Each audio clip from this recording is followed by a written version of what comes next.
तभी बहुत सारे कौवे एयरक्राफ्ट पर हमला कर देते हैं, जिससे एयरक्राफ्ट क्रैश होने लगता है। लेकिन एयरक्राफ्ट क्रैश होने से पहले निक जेनी को पैराशूट के साथ बाहर छोड़ देता है, पर वो खुद इस क्रैश में मारा जाता है। अब अगले सीन में हम देखते हैं कि जेनी को खबर मिलती है कि एयरक्राफ्ट के सारे लोग मारे गए हैं और उसे लाशों की पहचान के लिए मुर्दा घर में बुलाया गया है। मुर्दा घर में निक भी मरा पड़ा था, लेकिन तभी अचानक निक जिंदा हो जाता है और एयरक्राफ्ट क्रैश होने के बाद भी उसकी बॉडी पर कोई भी जख्म नहीं था। निक को समझ नहीं आ रहा था कि वो जिंदा है या फिर नहीं। तभी निक को वेल के आत्मा नजर आती है और वो वेल से पूछता है कि वो जिंदा है या फिर नहीं। तो वेल उसे कहता है कि तुम जिंदा हो, पर अब तुम पछताओगे कि काश तुम मर जाते। पर तब तक मुर्दा घर में जेनी पहुंच जाती है और सब लोग निक को जिंदा देखकर चौंक जाते हैं। वहीं दूसरी तरफ जिस जगह पर एयरक्राफ्ट क्रैश हुआ था, वहाँ पर जब पुलिस वाले पहुंचते हैं तो एक पुलिस वाला गलती से वो ताबूत खोल देता है जिसमें एमनेट की मम्मी थी। तभी ताबूत खुलते ही एमनेट एक एक करके सभी पुलिस वालों की ताकत अपने अंदर खींचकर अपने शरीर को दोबारा से जिंदा करने लगती है। वहीं इस तरफ मुर्दा घर से वापस आने के बाद निक थोड़ा अजीब महसूस कर रहा था, इसीलिए जेनी निक को समझाती है कि वो एक आर्कियोलॉजिस्ट ग्रुप के लिए काम करती है और जो ताबूत उन्हें मिला है उस पर लिखे मैसेज से ये पता चल गया है कि उस ताबूत में राजकुमारी एमनेट को कैद किया गया था, जिसका नाम इतिहास के पन्नों से मिटा दिया गया है। और अब आर्कियोलॉजिस्ट ग्रुप को एक खंजर की तलाश है जिस पर एक चमकता हुआ मणि लगा हुआ है और उसी खंजर से एमनेट सेठ को दुनिया में लाने वाली थी।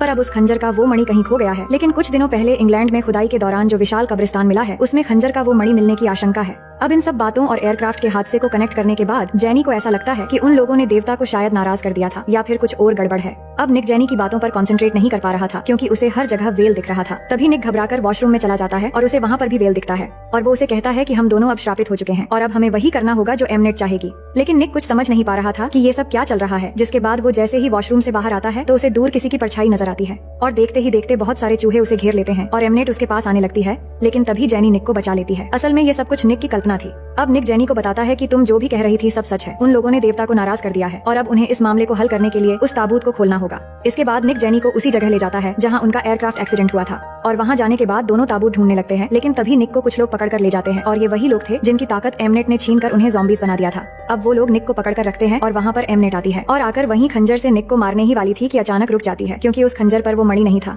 पर तभी वहाँ जेनी आ जाती है जिसे देखते ही एमनेट उसे मारने जाती है। लेकिन निक उन ज़ॉम्बीज को मारकर एमनेट के पीठ में वही खंजर से वार कर देता है जिससे एमनेट कमजोर पड़ जाती है और उसका फायदा उठाकर निक और जेनी बाहर पड़ी एक एम्बुलेंस से वहाँ से भागने लगते हैं। लेकिन उनके पीछे एमनेट के ज़ॉम्बीज पड़ जाते हैं जिनके साथ हाथापाई में उनकी एम्बुलेंस एक्सीडेंट हो जाती है। एक्सीडेंट होने के बाद निक देखता है कि सामने से एमनेट उनके करीब आ रही है। तभी निक उसे रोकने जाता है लेकिन एमनेट उसे मारकर जेनी के पास पहुंच जाती है और आकर उसे मारने वाली ही होती है कि वहाँ पर जेनी के आर्कियोलॉजिस्ट ग्रुप के लोग आ जाते हैं और एमनेट को पकड़ लेते हैं। इसके बाद वो लोग तीनों को अपने साथ उस जगह ले जाते हैं जहाँ उनके सारे रिसर्चेस चलते हैं। वहाँ डॉक्टर हेनरी आते हैं जो निक को बताते हैं कि उनका ग्रुप बुराई को खत्म करने की खोज करता है और एमनेट को भी हमने कैद कर लिया है और उसकी बॉडी में मर्क्यूरी इंजेक्ट करके उसकी बॉडी को जमा रहे हैं ताकि उस पर रिसर्च कर सके और हमें ये भी पता है कि तुम अब श्रापित हो चुके हो।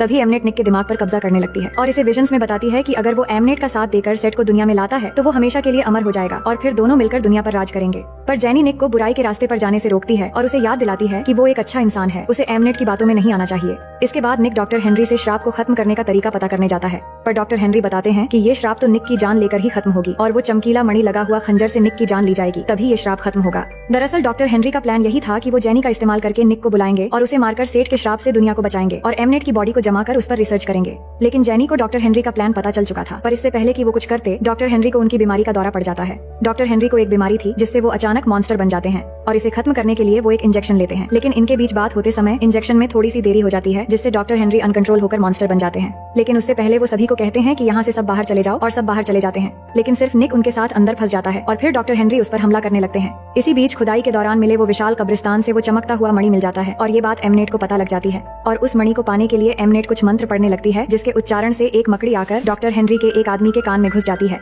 जिससे वो एमनेट के वश में हो जाता है और फिर वो एमनेट के अंदर इंजेक्ट की जाने वाली मर्क्यूरी को रोक देता है जिससे एमनेट फिर से ताकतवर होने लगती है और वो खुद को आजाद करके बाकी लोगों की ताकत लेकर वो मणि हासिल करने निकल जाती है। वहीं निक और डॉक्टर हेनरी के बीच जो लड़ाई चल रही थी, जहाँ पर किसी तरह निक डॉक्टर हेनरी को उनका इंजेक्शन लगा देता है और वो बचकर निकल जाता है। अब इसके बाद जेनी और निक मिलकर ये तय करते हैं कि वो उस मणि को किसी भी तरह तोड़ देंगे क्योंकि अगर वो मणि टूट जाएगी तो एमनेट का वो रस्म नहीं हो पाएगी और ये श्राप भी टूट जाएगा। इसीलिए ये दोनों उस मणि को लेने के लिए भागते हैं। वहीं एमनेट अब पूरी तरह आजाद हो गई थी और पहले से बहुत ज्यादा पावरफुल हो चुकी थी। वो अपनी काली शक्तियों का पूरा इस्तेमाल करके निक को पकड़ने की कोशिश करती है और वो अब पूरे लंदन शहर को अपनी लपेटे में ले लेती है और निक का पीछा एक तूफान करने लगता है। डॉक्टर हेनरी के लोग भी उस मकबरे को बंद कर देते हैं जहाँ पर वो मणि है क्योंकि एमनेट अब वहाँ आने वाली थी। अब इस तूफान के दौरान निक को फिर से अपना दोस्त वेल नजर आता है जो उसे अपने साथ चलने को कहता है क्योंकि वो जानता है कि मणि कहाँ पर है। वो निक को लेकर उसी टनल में आ जाता है जहाँ वो उसे बताता है कि मेरा काम अब पूरा होने वाला है, मैं तुम्हें एमनेट के हवाले कर दूंगा और फिर मैं आजाद हो जाऊंगा। तभी निक को जेनी की आवाज आती है जो उसके पीछे आ रही थी। लेकिन तभी निक की तरफ एमनेट की ज़ॉम्बीज बढ़ने लगते हैं। वहीं एमनेट उस मकबरे के बाहर आ जाती है और कब्र में सो रहे सभी लोगों को जागा देती है, जो बाहर आते ही सारे लोगों पर हमला कर देते हैं। और जेनी पर भी एक मम्मी अटैक करने वाली थी, लेकिन निक उसे बचा लेता है और वो दोनों वहाँ से भागते हैं। अब एमनेट उस मकबरे के अंदर जाती है और उसे वो लाल चमकता हुआ मणि मिल जाती है और वो उसे अपनी खंजर पर लगा लेती है। वहीं निक और जेनी इस टनल से निकलने का रास्ता ढूंढ रहे थे, लेकिन उन पर एक मम्मी अटैक कर देती है और दोनों पानी में गिर जाते हैं। तभी निक उस मम्मी को मारकर जेनी को बचा लेता है, लेकिन वहाँ पर जेनी के पीछे एमनेट आ जाती है, जो जेनी को पानी के अंदर ले जाती है और निक भी उसे बचाने के लिए नीचे जाता है। लेकिन वो पानी के अंदर से जाते हुए लंदन रिवर के नीचे एक कब्रिस्तान में पहुंच जाता है, जहाँ पर उसे जेनी तो नजर आ जाती है, लेकिन उसके पीछे बहुत सारे ज़ॉम्बीज लग जाते हैं। लेकिन वो उनसे बचता हुआ जेनी को लेकर पानी से बाहर आ जाता है, लेकिन बाहर भी ज़ॉम्बीज थे जो निक को पकड़ लेते हैं। अब निक के सामने जेनी की लाश थी, जो पानी में डूबकर मर गई थी। तभी वहाँ पर एमनेट आती है, जो निक को फिर से अपनी बातों में फंसाने लगती है, लेकिन निक उससे लड़ने जाता है। पर एमनेट यहाँ निक को बहुत ही बुरी तरह मारती है, लेकिन निक फिर भी हार नहीं मानता और अब वो एमनेट से वो खंजर लेना चाहता था और वो फिर से हमला करता है। लेकिन इस बार एमनेट उसे पकड़ लेती है और वो उसे कहती है कि तुम मौत के देवता बन जाओगे, जिससे तुम मौत पर काबू पूरा पा जाओगे। लेकिन निक को तो बस एमनेट को खत्म करना था, तो वो उसे कहता है कि हम दोनों कभी एक नहीं हो सकते।